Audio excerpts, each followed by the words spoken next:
ஒரு private limited கம்பெனியை incorporate பண்ணுறதுக்கு முன்னாடி நாம சில பேசிக்ஸை தெரிஞ்சுக்கணும். கம்பெனிஸ் ஆக்ட் 2013 இது ஒரு ஆக்ட். ஒரு கம்பெனி என்னெல்லாம் பண்ணணும் என்னெல்லாம் பண்ணக்கூடாதுன்னு சொல்லக்கூடிய ஒரு ரூல் புக். இந்தியாவில் இருக்கக்கூடிய எல்லா கம்பெனிஸும் கம்பெனிஸ் ஆக்ட் 2013 சொல்றபடி தான் ரன் ஆகுதாங்கிறத மானிட்டர் பண்ணக்கூடிய ஒரு அமைப்பு தான் மினிஸ்ட்ரி ஆஃப் கார்ப்பரேட் அஃபேர்ஸ், நம்ம ஷார்ட்டா எம்சிஏன்னு சொல்லுவோம்.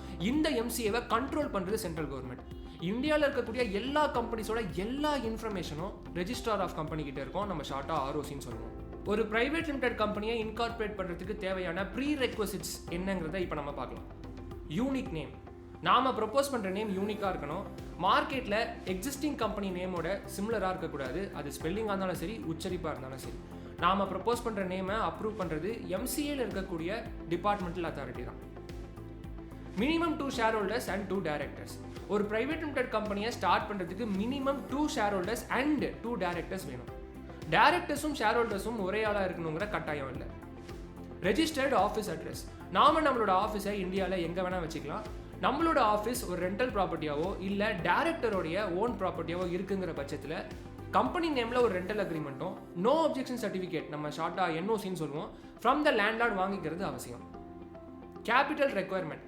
பெய்டப் கேபிட்டலுக்கு மினிமம் மேக்ஸிமம்ங்கிற லிமிட் கிடையாது. நாம எவ்வளோ பெய்டப் கேபிட்டல் வேணாலும் உள்ள கொண்டு வரலாம்.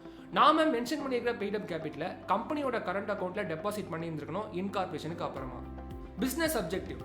நாம நம்மளோட கம்பெனியோட business objective and nature of பிஸ்னஸை வேர்ட்ஸில் ரெப்ளிகேட் பண்ணணும் ப்ரிசைஸ்டு மேனரில். ஒரு பிரைவேட் லிமிடெட் கம்பெனியை இன்கார்பரேட் பண்ணுறதுக்கு தேவையான டாக்குமெண்ட்ஸ் என்னென்னங்கிறத இப்போ நம்ம பார்க்கலாம். டைரக்டர்ஸ் அண்ட் ஷேர் ஹோல்டர்ஸோடைய ID proof and address proof, அதாவது PAN, Aadhaar, voter ID, driving licence, passport, இதில் எதை வேணால் யூஸ் பண்ணிக்கலாம். Passport size photo, recent 1 month bank statement, electricity bill. கம்பெனியோட அட்ரஸ் ப்ரூஃபாக rental agreement and no objection certificate, அதாவது NOC. Once இந்த ப்ரீரெக்வசிட்ஸ் அண்ட் டாக்குமெண்ட்ஸ் நம்ம ரெடி பண்ணிட்டோம் அப்படின்னா இன்கார்பரேஷன் ப்ராசஸை கிக் ஸ்டார்ட் பண்ணிடலாம். டைரக்டர்ஸ் அண்ட் ஷேர் ஹோல்டர்ஸோடைய டிஜிட்டல் சிக்னேச்சர் சர்டிஃபிகேட், அதாவது டிஎஸ்சி. நாம ப்ரொபோஸ் பண்ணியிருக்கிற நேம் ப்ரிலிமினரி செக்கை கிளியர் பண்ணிருச்சாங்கிறத நம்ம கன்ஃபார்ம் பண்ணிக்கணும். கம்பெனியோட டிராஃப்ட் எம்ஓஏ அண்ட் ஏஓஏ இது எல்லாத்தையும் அப்ளிகேஷன் ஆஃப் இன்கார்பரேஷனோட அட்டாச் பண்ணி சப்மிட் பண்ணணும்.